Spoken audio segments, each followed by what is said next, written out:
So women start worrying about ageing when they're 28, but what's their biggest fear?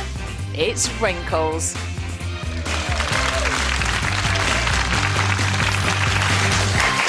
you go. Welcome back to The Right Stuff with Neighbours star Kym Valentine. Check her out on 5. Yasmin Ali Brown and Terry Christian. But first, wrinkles. Why do we worry about them?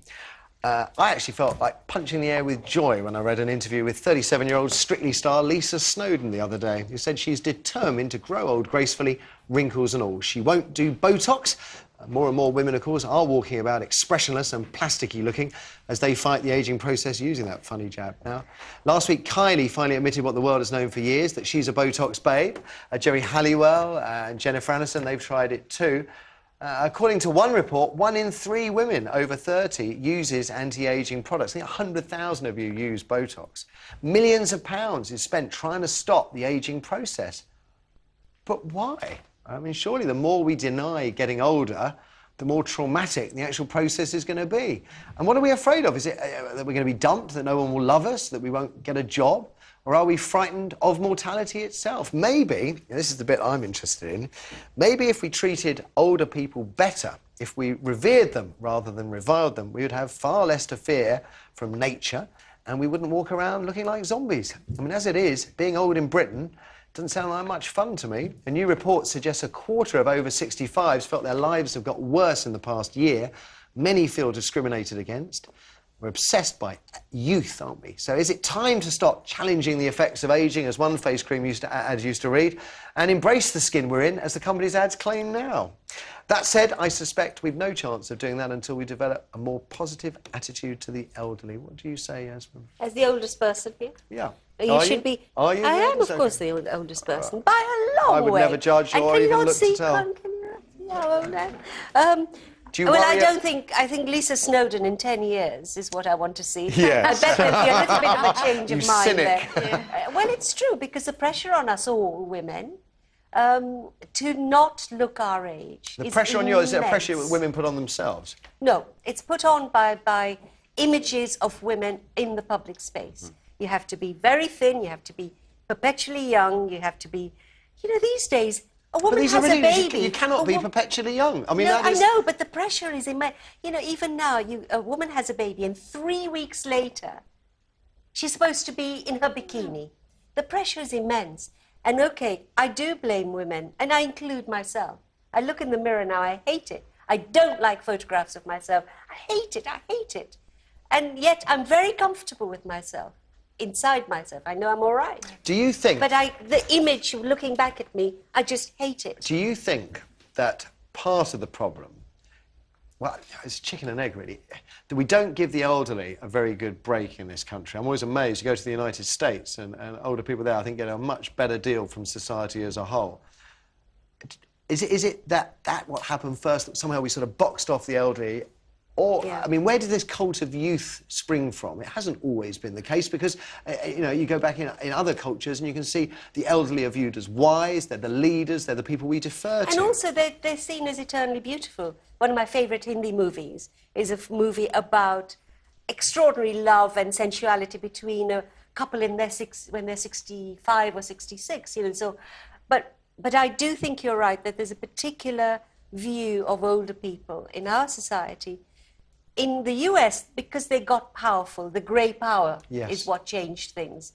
Because their vote began to count a lot, and it does here now. More and more. I look at Joan Bakewell, who's our age czar. She's fantastic. And, you know, they're not apologising anymore, and they're making this point. So do you think that will mean that people will eventually, there'll be a backlash against Botox? Yeah, but I don't know if that'll happen, because there's this thing that if we look young, you're right, it is... We won't die young, but we'll die at whatever. Of course. I mean, it's insane. That is the thing that is mad about it. Okay. I completely agree with you. Kym. It's like we're embarrassed, isn't it? It's like we're embarrassed by the elderly. Yes. And so because we are embarrassed, we don't want to be like them. Yeah, that's right. We kind of push them aside and pretend they're not there. So the last thing we want to do is look like something we're embarrassed by. You know, in our industry, it's rife. Everybody, I don't think I know many women in my industry who haven't tried Botox. And I don't know if that's because we are on screen and there's extra pressure, or if that's just the pressure of, you know, I mean, wanting I guess to... you could say that, you know, on the screen, it's, you know, your jobs actually do depend on it. Well, I guess it because does, TV yeah. bosses are obsessed with youth. Well, it just comes back to you need to look attractive. You know, when you're on the television, people want you to look attractive. we view old people But then what is attractive? as unattractive. Exactly. That's right. What is attractive? Then yeah. it comes to what is attractive. I look at someone like Jackie Woodburn, who plays my mother on Neighbours, who is ageing gracefully, and I think she's one of the most beautiful women I have ever seen.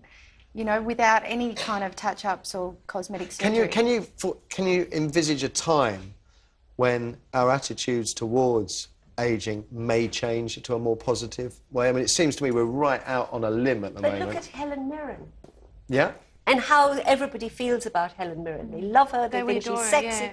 But they love her because she doesn't look her age. Right. Yes, exactly. You So know, it's not that it's not that she's a natural beauty, but it is that she's a natural beauty, but it's also that she defies, she doesn't look like as we her age. expect her That's to look. right, yeah. For actresses, she's the exception rather than the rule. Yes. A lot of very good Yes. actresses just disappear I when they get know, old. I know. Because... And it doesn't happen to actors. Not so Well, much. men tend to get away with it a bit more, but men are just as vain. Men are worse. Men are worse, down at Neighbours. You know, bit of hair I mean, down, you can see it, you know, newsreaders. fake tan. The pressure on female newsreaders to be a certain age and to look beautiful They get booted out. doesn't before the man. apply. Look at the ugly men who read the news. That is true. And it doesn't apply. That is true. But you probably don't get as many funny. young male newsreaders as you do young Well, they female wouldn't be as newsreaders. So respected, would it they? comes to men later in life and it leaves women earlier. Well, but I The suppose ability to read the news. Women to are read. women are Read judged the on the news. looks, though, aren't they? More than men. You know, whereas with men, you know, what makes us attractive is the size of our. No, on the gay scene. No, wallet. On the gay scene. No, But Terry, on the gay scene, looking young is as prevalent or as important, Is it? perhaps more so than it is. Yeah. We an used to obsession with looking joke with gay blokes, you know, when they say, "Oh, you know, it's my birthday tomorrow," and they say 32, and we say that's 75 in you. Yes. So Can I you- think older men are much more attractive than young men. You see, that's interesting Yeah. because that's, I guess, is one of the things that men hear a lot, which perhaps makes us less anxious Maybe, about yeah, that's our right. looks. Whereas, you know, I know a lot of men my age and a little bit older, seriously, who are going out with 18-year-old stick figure models. Yeah. That's the sort of You know? thing, though, that as a bloke, that makes you think, oh, maybe we should trade the missus in now. Oh, Terry! No, but that's where it starts, isn't it? Oh, that's terrible. I actually tried Botox. I had a little bit in my forehead once. And years ago... How old are you? I'm How old were you nearly when- 32. I'm nearly 32. And when you did the Botox, how old were you? Maybe 2 years ago when I first came back to Neighbours. And it was so funny because I got the evil eyebrow. Oh, no. You know when that eyebrow just, no matter what you do, it won't come out. And I looked ridiculous. I looked like Jack Nicholson in the, you know, Batman or something. So If you have that was it Botox, for if me. you're a female and you have Botox over here, you normally sit between two kind of smug, you know, well, uber smug middle-aged blokes judging a talent contest at the time. That's the formula, isn't it? Let's And a woman with a paralysed face. Let's throw it open to you at home. I'm particularly interested in this idea that if we were warmer and more generous towards our older people, whether our obsession with looking young would somehow disappear. Let's hear what you have to say, Amy. OK, we've got a great first caller. It's Beth on line 1.